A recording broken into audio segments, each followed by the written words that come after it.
Setelah wafatnya Al-Mustakfi, kekhalifahan Abbasiyah dilanjutkan oleh Al-Muti. Seperti pendahulunya, Al-Muti naik ke tampuk kekuasaan bukan karena kekuatan atau pengaruhnya sendiri, melainkan berkat restu dan kontrol dari dinasti Buwaihiyah yang telah mendominasi Baghdad. Mu'izz al-Daulah, sang pemimpin Buwaihi yang berada di puncak kekuasaannya, berada di balik pengangkatan Al-Muti. Sebagai pemegang kekuatan de facto, Mu'izz al-Daulah bahkan memerintahkan agar namanya disebut dalam khutbah Jumat, yang secara tradisional hanya mencantumkan nama khalifah. Ini tentu saja merupakan penyimpangan dari aturan yang berlaku, tetapi posisi lemah khalifah membuat penolakan mustahil dilakukan. Namun, tekanan terhadap Al-Muti tidak hanya datang dari Buwaihiyah. Kaum Karamita, kelompok keagamaan radikal yang sebelumnya telah menjadi duri dalam daging bagi kekuasaan Abbasiyah, juga turut menuntut perubahan. Mereka mendesak agar kutukan terhadap Muawiyah bin Abi Sufyan dihapuskan dari khutbah Jumat.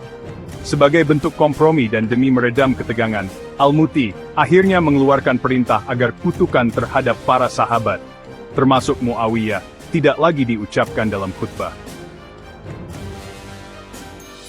Keadaan di Baghdad selama pemerintahan Al-Muti jauh dari kata damai. Kota itu terus-menerus dilanda kekacauan dan konflik. Pertikaian sektarian antara Sunni dan Syiah seringkali berujung pada kekerasan. Toko-toko dijarah dan dibakar, rumah-rumah dihancurkan, dan banyak orang tak bersalah menjadi korban. Aparat keamanan tidak mampu mengendalikan situasi, dan otoritas khalifah pun tak punya daya untuk meredam gejolak yang terus membesar. Dalam ketegangan yang tak kunjung reda ini, satu-satunya kekuatan yang mampu bertindak adalah Buwaihi. Tetapi mereka lebih sibuk mempertahankan kekuasaan daripada memulihkan ketertiban umum. Setelah Mu'izz al-Daulah wafat, kepemimpinan berpindah ke tangan putranya, Izz al-Daulah. Namun, peralihan ini tidak membawa perbaikan berarti. Justru pada masa inilah, kekuasaan kekhalifahan semakin merosot. Wilayah-wilayah penting seperti Rayyi dan Khurasan yang sebelumnya masih mengakui otoritas khalifah, kini mulai lepas dan berdiri sendiri. Bahkan kota suci Mekkah, yang sejak dulu selalu menyebut nama khalifah dalam khutbahnya, berhenti menyebutkan nama Al-Muti.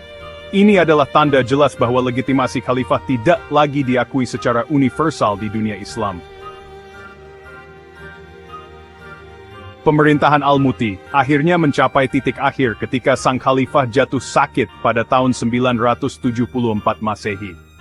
Diduga ia terkena stroke yang melumpuhkannya.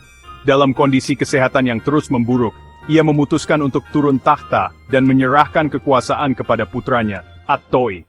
Pengunduran dirinya bukan hanya akibat sakit fisik, melainkan juga mencerminkan realitas politik saat itu. Al-Muti tidak lagi punya peran strategis dalam pemerintahan.